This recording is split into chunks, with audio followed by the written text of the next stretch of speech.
Friends, आज मैं आपके साथ शेयर कर रही हूँ बिहार की स्पेशल आलू चाप रेसिपी, जो कि बहुत ही टेस्टी बनते हैं और बहुत ही सिंपल तरीके से हम इस रेसिपी को बनाएंगे। और ये स्ट्रीट स्टाइल रेसिपी है। अगर आपको पसंद आता है तो आप रेसिपी को लाइक करना और चैनल विधान किचन इंदौर को सब्सक्राइब करना, साथ ही बेल आइकन प्रेस कर लेना नोटिफिकेशन के लिए। तो चलिए इसे बनाते हैं। हाय फ्रेंड्स, मैं हूँ विमला। विधान किचन इंदौर में आप सबका बहुत बहुत स्वागत है।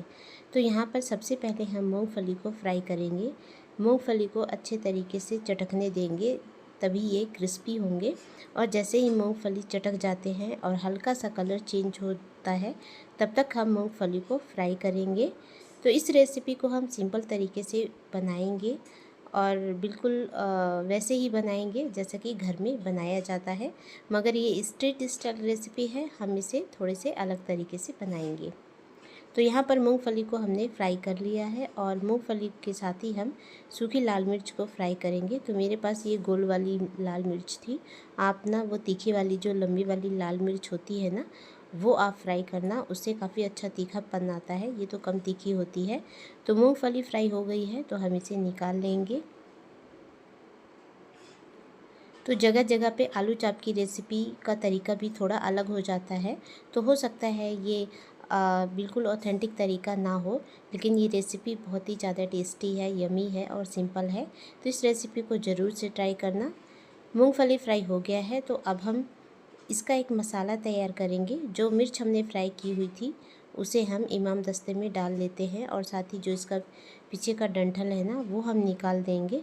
आप चाहें तो पहले ही निकाल के इसे फ्राई करते समय, यानी फ्राई करने के पहले ही आप इसे निकाल दें। तो यहाँ पर हमने इसके डंठल को निकाल लिया है और अब हम इसमें थोड़ा सा नमक ऐड करेंगे। थोड़ा सा क्या, स्वाद अनुसार नमक ऐड करेंगे। अगर आपको बाद में नमक ऐड नहीं करना है तो आप इसे स्टेज में नमक ऐड कर दें। तो मैंने तो नमक ऐड कर दिया है और अब इसे अच्छे से क्रश कर लेंगे हम, बिल्कुल एकदम से, मतलब अच्छे से क्रश करेंगे ताकि इसका हल्का सा दरदरा सा पाउडर सा हो जाए। बस थोड़ा सा ताकत लगानी पड़ती है। आप चाहे तो हाथों से भी मैश कर सकते हैं इसे, अगर आपको तीखा ना लगे तो। यहाँ पर मैंने इसे हल्का सा क्रश कर लिया है। तो अब मैं इसी में ऐड कर देती हूँ फ्राई किया हुआ मूंगफली, और इसे भी हम हल्का सा दरदरा सा कूट लेंगे, यानी क्रश कर लेंगे। फ्रेंड्स, अगर आप मेरा चैनल पहली बार देख रहे हैं तो चैनल विधान किचन इंदौर को सब्सक्राइब कर लें, साथ ही बेल आइकन प्रेस कर लें नोटिफिकेशन के लिए। तो यहाँ पर ये सिंपल सा मसाला जो है ना, वो बन करके तैयार हो गया है। मैंने इसे कूट लिया है। तो अब हम इसे एक बर्तन में निकाल लेंगे। तो मैंने इसे एक प्लेट में निकाल लिया है और इस मसाले को हम साइड में करते हैं। अब चलते हैं नेक्स्ट प्रोसेस की तरफ। यहाँ पर मैंने करीब 5 से 6 मीडियम साइज़ के आलूओं को उबाल लिया था और इसके छिलके हमने निकाल लिए हैं। आलू अभी बढ़िया सा गर्म है तो इसमें ऐड कर रहे हैं हल्दी। हल्दी थोड़ा सा हम कलर के लिए ऐड कर रहे हैं। अब ये जो मसाला हमने तैयार किया है ना, नमक मिर्च मूंगफली का, वो हम इसमें ऐड कर देंगे।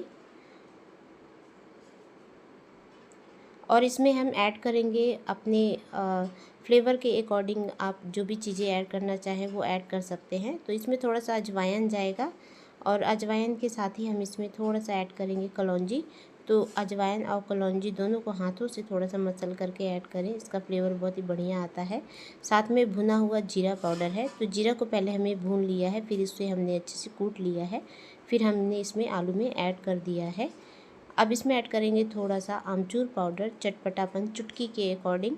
और आमचूर पाउडर ऑप्शनल है, आप चाहे तो ऐड करें, चाहे तो ना ऐड करें। और थोड़ा सा प्याज, एक मीडियम साइज़ का प्याज हमने बारीक चॉप कर लिया है, उसे हमने ऐड कर दिया है।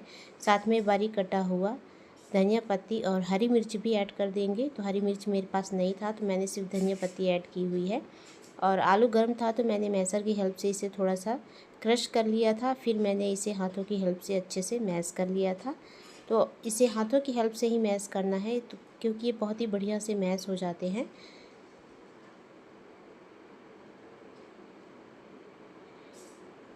तो बस मैं इसे हाथों की हेल्प से अच्छे से इसे मैश कर लूँगी। और इसमें मैंने ऐड किया है 1 टेबलस्पून सरसों का तेल, यानी कच्चा सरसों का तेल हमें ऐड करना है। ये बिल्कुल वैसे ही मसाला बनता है जैसा कि चोखा बनता है, आलू का चोखा बनता है ना, तो बिल्कुल वैसा ही इसे आपको बनाना है और तरीका भी वही है। हाथों से अच्छे से मिक्स करेंगे ताकि सभी चीज़ें एक साथ हो जाए और ये एक डोसा तैयार हो जाता है फ्रेंड्स। तो यहाँ पर इसे हमने अच्छे से मैश कर लिया है और आप देख सकते हैं कि ये आलू का चोखा जो है ना वो बन करके तैयार हो गया है, यानी आलू चाप का मसाला बन करके तैयार हो गया है। तो अब इसके हमें गोले बनाने हैं।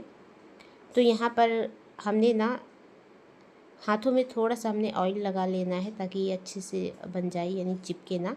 तो इसे आलू चाप कहते हैं क्योंकि आलू को जो है वो दबा दिया जाता है, यानी चाप दिया जाता है। तो यहाँ पर हमने पहले गोला बनाया है, फिर उसे हमने हथेली की हेल्प से इसे चाप दिया है। तो ये दो तरीके से बनता है, एक तो इसे आलू को आपको चाप देना है, दूसरा छोटे छोटे आलू के बॉल आपको बना लेने हैं ठीक उसी तरीके से। तो इसी तरीके से मैं ना दोनों तरीके से मैंने बनाए हैं। यहाँ पे आलू को चाप करके भी बनाया है और आलू के गोले गोले भी बनाए हैं मैंने। तो बस आलू हमारे तैयार है। अब बनाते बेसन का बैटर। तो बेसन का बैटर यहाँ पर मैंने बना लिया है, तो इसे मैंने नहीं दिखाया है फ्रेंड्स। इसमें ना आपको पानी ऐड करना है और बेसन ऐड करना है, चुटकी भर नमक ऐड करना है, आप चाहे तो लाल मिर्च भी ऐड कर सकते हैं और चुटकी भर सोडा भी ऐड कर सकते हैं। तो गाढ़ा सा स्मूथ सा बैटर आपको तैयार कर लेना है और बैटर को आधा घंटा रेस्ट करने के लिए आपको रख देना है। तो यहाँ पे ऑयल अच्छे से गर्म है, मीडियम हॉट ऑयल हमें चाहिए और आलू को हमने बेसन में डुबो करके इसमें हमें फ्राई करना है, यानी कि ऑयल में डाल देना है। तो जितना भी स्पेस है ना उतना ही हम इसमें डाल देंगे। तो स्पून की हेल्प से मैंने इसे डुबो करके अच्छे से बेसन में ऐड कर दिया है। तो फ्रेंड्स मैंने ना आलू के मसाले में लहसुन डालना मैं भूल गई थी, तो मैंने बाद में उसे ऐड कर दिया है, मैं शूट नहीं कर पाई हूँ। तो आप उसमें लहसुन ज़रूर से ऐड करना।